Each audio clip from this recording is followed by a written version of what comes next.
जय महाराष्ट्र मित्रांनो, तर समजा बघून तुम्हाला समजायचं आम्ही कुठे जाणार आहे. तर देवाचं नाव घेऊन लगेच निघालो आम्ही पोरादेवीसाठी. माझ्या गावाकडून पोरादेवी हे 40 किलोमीटर दूर येतं. तर मधामध्ये घाट रस्ते लागतात. तर घाट रस्ते ओढल्यानंतर आम्ही लगेच गेलो पेट्रोल पंपावर आम्ही लगेच पेट्रोल भरला आणि लगेच पहिल्या देवस्थानाकडे उमरीगडकडे गेलो. उमरीगडमध्ये जगदंबा माताचे दर्शन केले आणि त्याच्यानंतर लगेच निघालो. लगेच मित्रांनो आम्ही संत शिवाला माझ्या प्रशासन नाव गेलो आणि लगेच संत शिवाला माझ्या रामराव महाराजांचे दर्शन केले.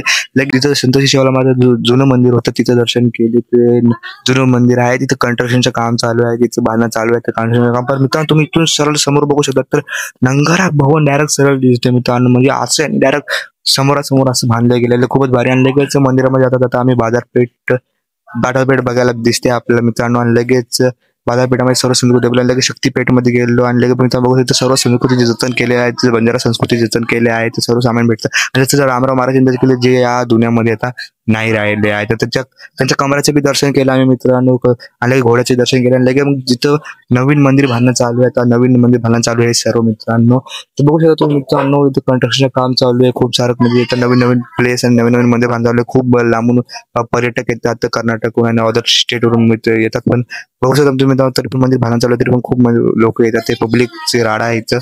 आणि नंतर मित्रांनो आम्ही लगेच जे मेन मंदिर आहे म्हणजे संत शिवलालांचं मंदिर आहे, ज्याच्यामध्ये या पेटीमध्ये संत शिवलाल महाराजांची पगडी आहे, जी सर्वात जुनी पगडी आहे.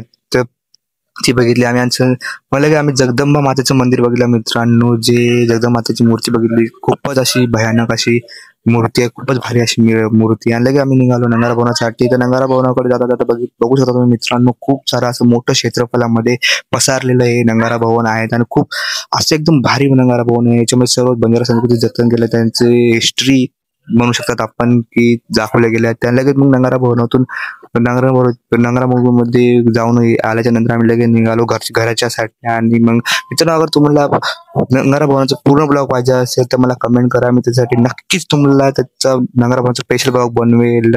तोपर्यंत थँक्स फॉर वॉचिंग अँड जय महाराष्ट्र.